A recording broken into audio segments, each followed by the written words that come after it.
Na primeira leitura de hoje, o profeta Joel fala sobre o dia do Senhor que está chegando. É um dia de escuridão fechada. O dia do Senhor está às portas. Está chegando com a força devastadora da tempestade. Tocai trombeta em Sião. Gritai alerta em seu santo monte. Prescrevei o jejum sagrado, convocai a assembleia, congregai os anciãos. É uma grande convocação, porque o Senhor está chegando, o seu dia, o dia do Senhor, o dia do juízo. Ponde as vestes e chorai, sacerdotes, gemei, ministros do altar. O dia do Senhor é o dia do juízo. E uma vez que esse dia se aproxima, é preciso alertar as pessoas para que elas estejam preparadas. Nós esperamos o dia do Senhor, que é quando Ele virá com grande poder e glória, como nós dizemos no credo, que Jesus está sentado à direita de Deus Pai Todo-Poderoso, donde há de vir a julgar os vivos e os mortos. Por isso o profeta alerta, chama a atenção dos habitantes de Jerusalém, do povo de Israel, para que jejuem, para que se preparem, façam penitência. Os primeiros cristãos viviam sempre nessa tensão escatológica, nessa expectativa pela vinda de Jesus, pela sua volta. Depois, conforme o tempo vai passando, os anos, as décadas, os séculos, a igreja vai se concentrando mais na realidade da morte dos novíssimos, no juízo particular, já que nós não sabemos quando o Senhor virá, em qual geração, mas é certo que cada um de nós comparecerá diante de Deus por ocasião da nossa morte. Então, por isso, com o passar dos séculos, a igreja na sua pregação não abandonou aquela expectativa, aquela tensão escatológica dos primeiros cristãos, mas a deslocou mais para o momento da nossa morte do que para o momento da vinda de Cristo, que há de acontecer, mas não vai alcançar todas as gerações, pelo menos não os vivos. Os mortos, claro, todos ressuscitarão para a vinda do Senhor, mas poucos estarão vivos quando Jesus vier. No entanto, todos terão que passar pela realidade da morte. Então, para nós, esse é o dia do Senhor, é o dia em que Ele nos chamar e nós teremos que comparecer diante dEle para prestar contas da nossa vida. Por isso o Salmo de hoje diz: o Senhor há de julgar o mundo inteiro com justiça. E o que o profeta diz é: soai o alarme, tocai a trombeta, convocai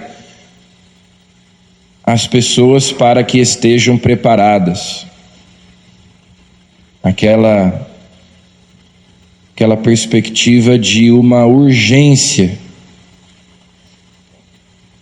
Façam jejum, façam penitência, estejam em oração, chorai, gemei, porque o dia do Senhor está perto.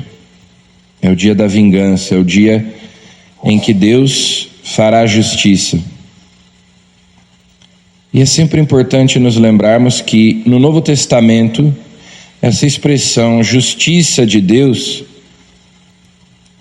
que muitas vezes pode nos colocar medo, Deus vem fazer justiça. No Novo Testamento, sobretudo nas cartas de São Paulo, a expressão justiça de Deus significa o ato pelo qual Deus nos torna justos, porque ninguém é justo diante de Deus. A justiça de Deus tem a ver com a sua misericórdia, não está em contraposição à misericórdia, mas Deus é justo porque é misericordioso, e é misericordioso porque é justo. Então, dizer que Deus fará justiça também significa dizer que Deus nos fará justos, que Ele nos torna justos mediante a fé em Jesus Cristo, mediante a sua graça. Então, só Ele pode nos tornar justos para que nós então compareçamos diante dEle e recebamos a coroa imarcessível da glória. No Evangelho, Jesus fala sobre o seu combate, a sua luta contra o demônio, contra o pecado, contra a morte, que são as obras do demônio. Alguns atribuem os exorcismos que ele realiza ao fato de que Jesus supostamente teria algum pacto com o demônio, algum tipo de acordo com o demônio. Então, Jesus aproveita para dizer que, na verdade, é pelo dedo de Deus, ou seja, pelo poder do Espírito Santo, que ele expulsa os demônios, e isso é um sinal de que o reino de Deus chegou. Então, o reino de Deus é a força do Espírito Santo que, por meio de Jesus, chega até nós para vencer o mal, para vencer o pecado, para vencer a morte. São Paulo, por exemplo, nos lembra que o Espírito que ressuscitou Jesus dentre os mortos foi comunicado a nós. Então, o Espírito Santo que nós recebemos vence a morte, vence o pecado, vence Satanás. É pelo dedo de Deus. Isso é o reino de Deus. É que nós, pela fé em Jesus, nos abrimos à graça do Espírito Santo, que vence em nós o poder das trevas, o poder do mal. E Jesus nos diz que se nós nos abrimos à graça de Deus, mas depois nós deixamos a casa vazia, abandonada, sem a presença de Deus, ou seja, se nós nos esquecemos de Deus, então a nossa situação se torna ainda pior. Como diz São Pedro, o cão volta ao seu próprio vômito.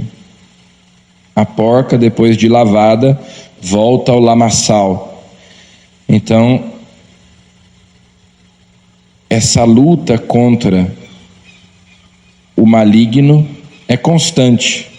Nós acolhemos a graça, mas é preciso conservar essa graça, porque se nós a perdemos, a nossa situação se torna pior, por termos rejeitado aquele que nos libertou, aquele que nos salvou. Nos tornamos, como diz São Paulo, inimigos da cruz de Cristo. Então esse combate é constante. A casa precisa ser mantida sempre em ordem. É preciso haver aquela vigilância constante. Um homem forte, quando um homem forte, bem armado, guarda a própria casa, seus bens estão seguros.